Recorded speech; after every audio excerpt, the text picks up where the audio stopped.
The envelope slid across the mahogany table with a sound that quietly shifted everything. Inside was a check for $500,000, and Richard Hastings was smiling as if a single signature had resolved all his concerns.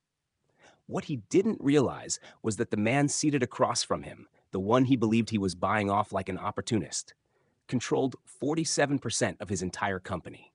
My name is Nathan Cross, and this is the story of how I watched my wife's family attempt to undermine me while I held their financial future firmly in my grasp. For 3 years, I had been married to Emma Hastings, the daughter of one of Chicago's most prominent real estate developers. For those same 3 years, I allowed her family to assume I was nothing more than a struggling data analyst who had somehow persuaded their daughter to marry beneath her status. The reality was more complex. I owned enough shares in Hastings Development Corporation to remove Richard from his own boardroom with a single phone call. I stayed quiet, choosing to observe and wait to see who these people truly were when they believed no one was keeping track. The dinner invitation arrived on a Tuesday morning. Over breakfast, Emma handed me her phone, showing me a message from her mother, Victoria. "Mom wants us over for dinner this Friday," Emma said, her voice tight with the familiar tension that surfaced whenever her family was mentioned. "Just the four of us. She says it's important." I understood what important meant in the Hastings family. It meant Richard had decided it was time to confront what he saw as the embarrassment of his daughter's marriage to someone who drove a 7-year-old Honda and rented a modest apartment in a neighborhood his staff would never visit. "Should be interesting," I replied, keeping my tone neutral while considering how that evening might unfold. Emma set her coffee down harder than necessary. "Nathan, please don't take this the wrong way, but maybe we should cancel. When my parents get this formal, they're usually planning something." She wasn't wrong. During our 3-year marriage, Richard and Victoria had made their disapproval clear through countless small gestures. Victoria's repeated references to Emma's ex-boyfriend, Trevor, now a successful investment firm owner. Richard's constant praise of accomplished young men in his field, always with the unspoken reminder that I wasn't one of them. And family gatherings carefully arranged, so I sat at the children's table while Emma's well-connected cousins discussed business with the adults. "We're going," I said firmly. "I want to see what they're planning." What Emma didn't know, what no one knew except my attorney and financial advisors, was that Nathan Cross, the unremarkable data analyst, was also NC Holdings, the anonymous investment entity that had been quietly accumulating Hastings Development Corporation stock for the past 8 years. It began when I was 24, fresh out of MIT with a degree in financial engineering and a modest inheritance from my grandfather. While others might have bought a luxury car or taken an expensive trip, I invested in a struggling real estate company run by Richard Hastings, who was overwhelmed by debt from overextended projects and poor timing during the 2008 crash.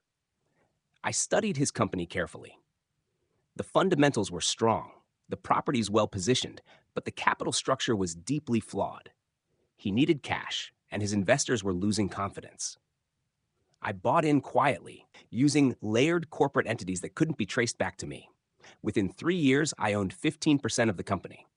By the time I met Emma at a charity auction 5 years ago, I owned 31%.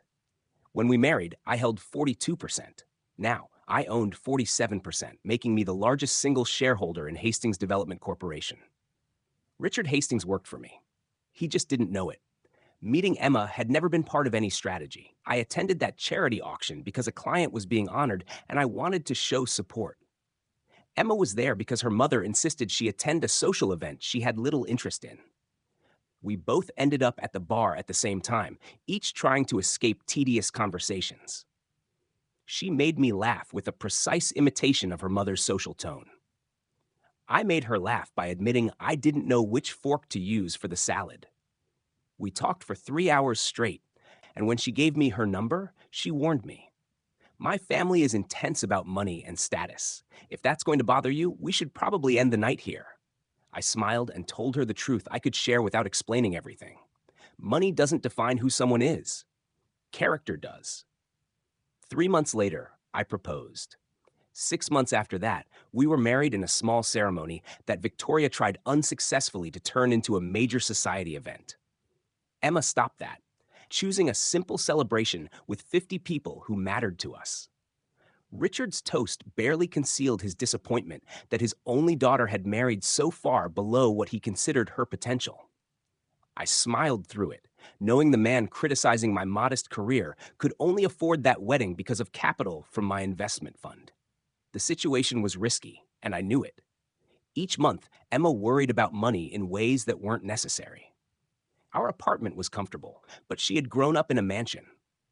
Our vacations stayed domestic because I couldn't explain how a data analyst could afford European trips.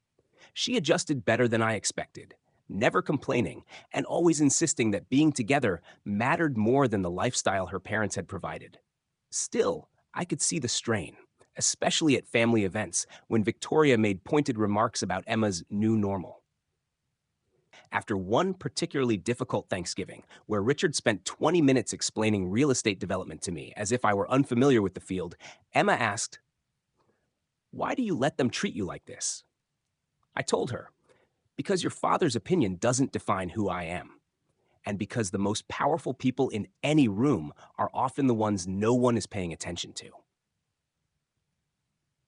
If you've ever been underestimated by people who believe they were superior, consider subscribing and sharing your experience in the comments.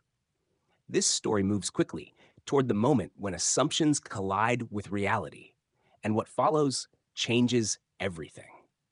Friday arrived with crisp autumn weather that made Chicago feel almost welcoming. Emma spent an hour getting ready, changing outfits several times before choosing something that balanced respect for her parents' formality without overdoing it. I wore khakis and a button-down shirt, exactly what Richard expected from me. The Hastings estate in Highland Park sat on 3 acres, a display of wealth that felt more like a showcase than a home. The driveway wound through manicured gardens to an entrance that resembled a European castle. As we approached the door, Emma squeezed my hand. "Whatever they're planning," she said quietly, "remember that I chose you.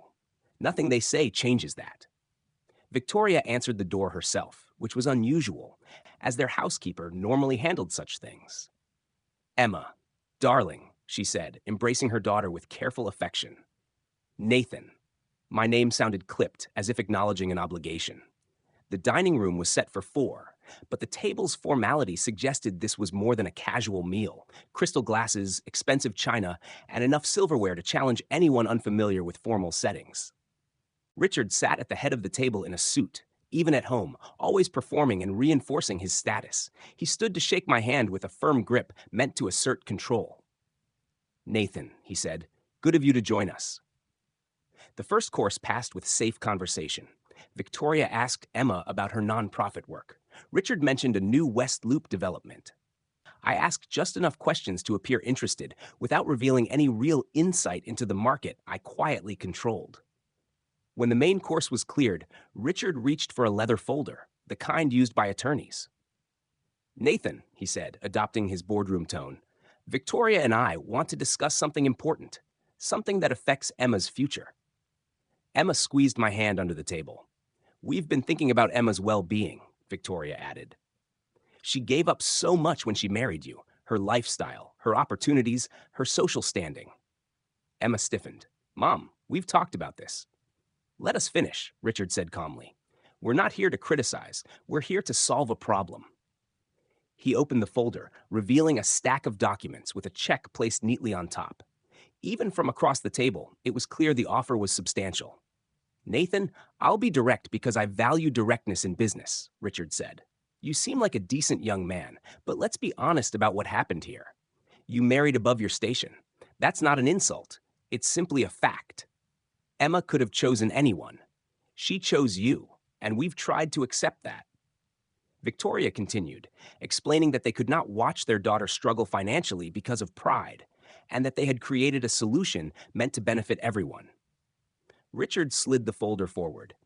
Inside was an annulment agreement with a $500,000 check clipped neatly to the front. He explained that this was more money than I would earn in 10 years at my current job. His tone carried the certainty of someone unaccustomed to being challenged.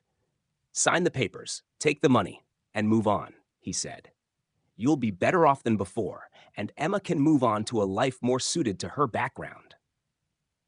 The silence that followed was complete. Emma looked stunned. Victoria examined her nails, clearly assuming the matter was settled. Richard wore a quiet, satisfied smile. I looked at the check. To Richard, it was insignificant. To the version of me he believed in, it represented a lifetime opportunity. The irony was clear. The man offering me this money could only do so because of the billions I had invested in his company over the past 8 years. That's a very generous offer, I said calmly. Richard's smile widened. I thought you'd see reason. I lifted the check slightly. Just to be clear, you want me to give up my marriage to Emma for $500,000? It's an annulment, Victoria corrected. Cleaner than a divorce. No blame, no conflict. Emma stood up abruptly, saying this was unacceptable and that they couldn't buy people. Richard told her to sit down, insisting the adults were speaking. Emma pushed back, reminding him she was an adult and that her husband was being offered money to leave her. Richard ignored her, focusing on me. Nathan understands how the world works, he said. Sometimes money is the most honest solution. I set the check down carefully, then took out my phone. I explained that before responding, I needed to make a quick call. Emma asked what I was doing. I told her I was making sure everyone understood the full situation. I called my attorney, Marcus Pennington, who had managed my interests for 8 years. I asked him to pull the current ownership structure of Hastings Development Corporation. Richard questioned why my attorney mattered. I replied that it mattered completely. When Marcus returned, I put the call on speaker and asked him to explain the ownership structure. Marcus stated that the company had 100 million shares outstanding, with NC Holdings owning 47 million, making it the largest shareholder, followed by Richard personally at 18%, with the remainder spread among others. Richard stared at the phone in confusion. I then asked Marcus to explain who owned NC Holdings. He stated that NC Holdings was wholly owned by Nathan Cross, established 8 years earlier using an inheritance, and that the current value of the position was approximately $10.8 billion. The silence that followed was different. Emma was speechless. Victoria had gone pale. Richard looked overwhelmed. I don't understand, he said quietly. I picked up the check again. You're offering me $500,000 to leave Emma, I said. I own 47% of your company. That stake is worth about $10.8 billion. Marcus added that this meant I was the single largest shareholder and could remove Richard as CEO with a board vote.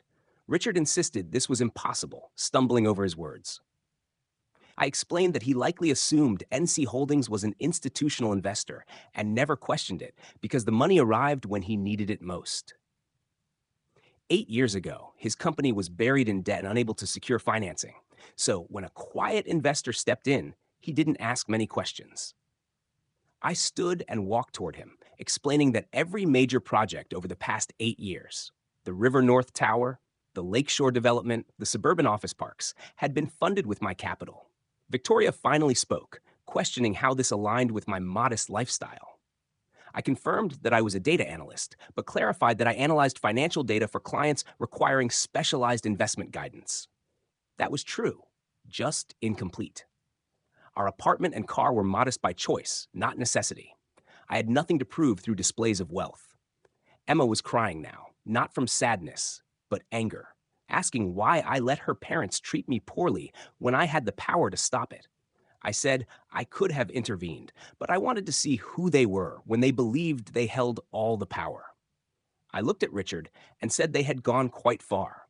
When Richard tried to apologize, claiming he didn't know who I was, I asked whether it would have mattered. If I truly were who he thought, would the offer have been any less offensive? Victoria broke down, saying they were trying to protect Emma. I replied that they were trying to control her, not protect her. I then opened my email and sent a message I had prepared long ago, calling for an emergency board meeting to vote on the CEO position. Richard panicked, insisting the board would support him. I corrected him, explaining that the board understood who had saved the company and that 47% of the voting shares supported new leadership. He shouted that it was his company. I replied that he had driven it to the brink and I had saved it while being treated as insignificant. I turned to Emma and apologized for not telling her sooner, explaining that I needed to know whether her family would ever accept me for who I was, not what I owned. She asked why I allowed the humiliation.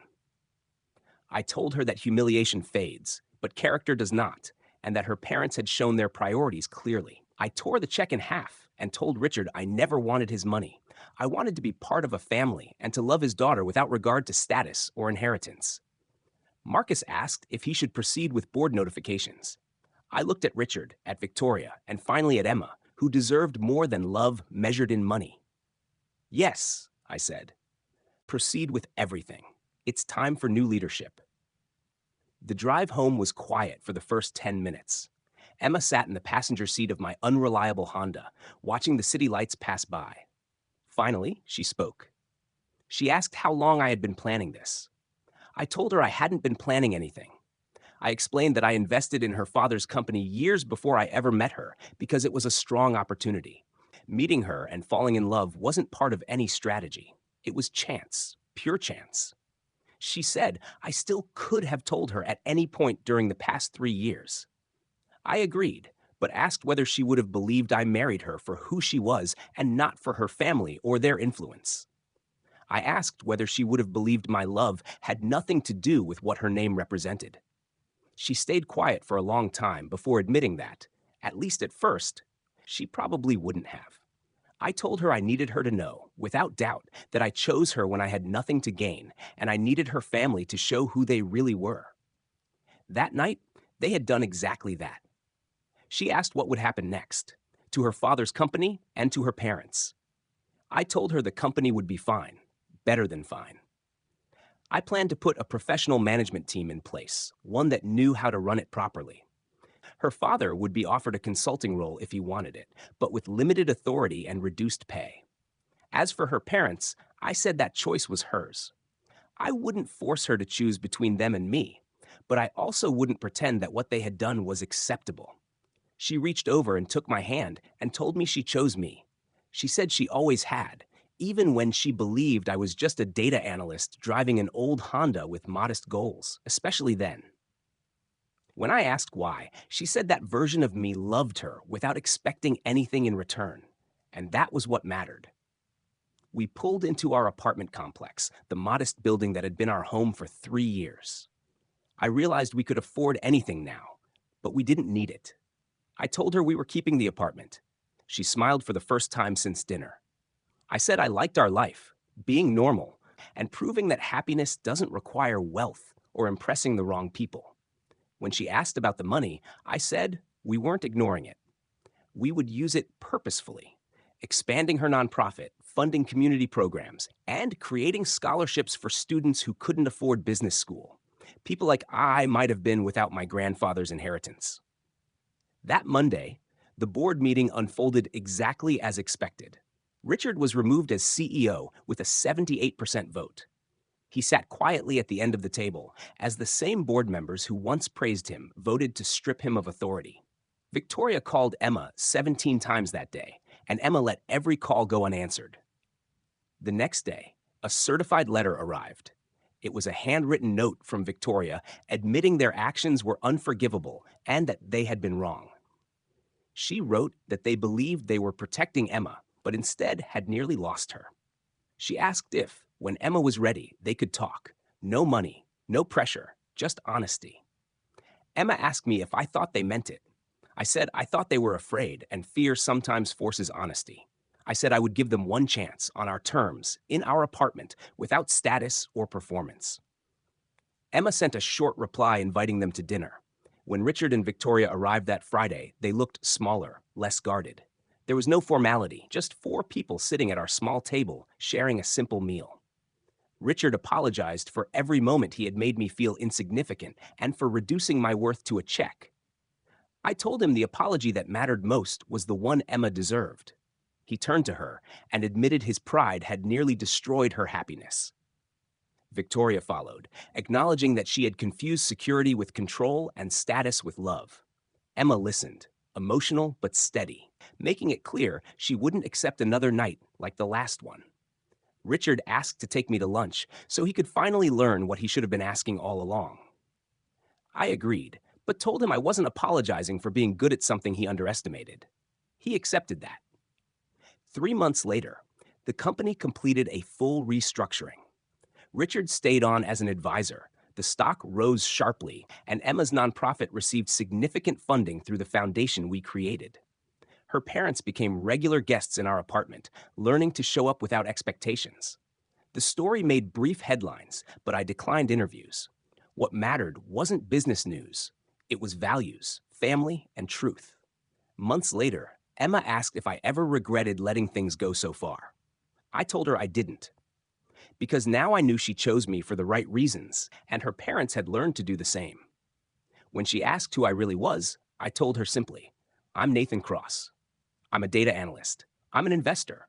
I'm your husband. And I'm proof that the most powerful people in any room are usually the ones no one notices.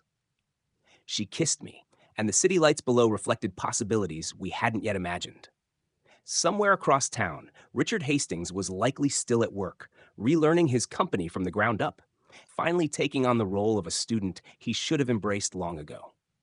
Somewhere in their mansion, Victoria was probably planning their next dinner at our place, making sure not to overdress this time. And here, in the modest apartment we had chosen on purpose, Emma and I were wealthy in the ways that truly mattered. We had each other. We had honesty. And we had a future built on something far stronger than money could ever provide. In the end, it wasn't the envelope that changed everything. The $500,000 check was never the point. What mattered was the moment people revealed who they really were and the choice you made once you saw it. I chose love. I chose truth. And I chose to prove that being underestimated can sometimes be the greatest advantage of all. Because when no one expects you to succeed, success carries a different weight. My name is Nathan Cross. I'm the anonymous investor who saved my father-in-law's company while he was trying to pay me to walk away from his daughter. And this is the story of how I learned that the best form of revenge isn't destruction. It's living well. It's choosing integrity over retaliation. It's building something real while others are focused on appearances. Richard Hastings tried to buy me for $500,000. What he didn't realize was that I had already earned his respect. It just took 3 years and one difficult dinner for him to understand it. If this story connected with you, if you've ever been underestimated or dismissed by people who believed they were superior, share your experience in the comments. Let's recognize everyone who proved that success isn't about where you begin or whose name you carry. It's about who you are when no one is watching and what you do when expectations are low. Subscribe for more stories about accountability, growth, and quiet victories. And hit the like button if you believe character matters more than wealth, love matters more than status, and the most meaningful wins are often the ones no one sees coming. Thanks for watching. And remember, the most underestimated person at any table is often the one with the greatest impact. While others are busy overlooking you, you may already be becoming exactly who you need to be to change everything. Until next time, stay focused, stay grounded, and never let anyone make you feel small simply because they can't see your full potential.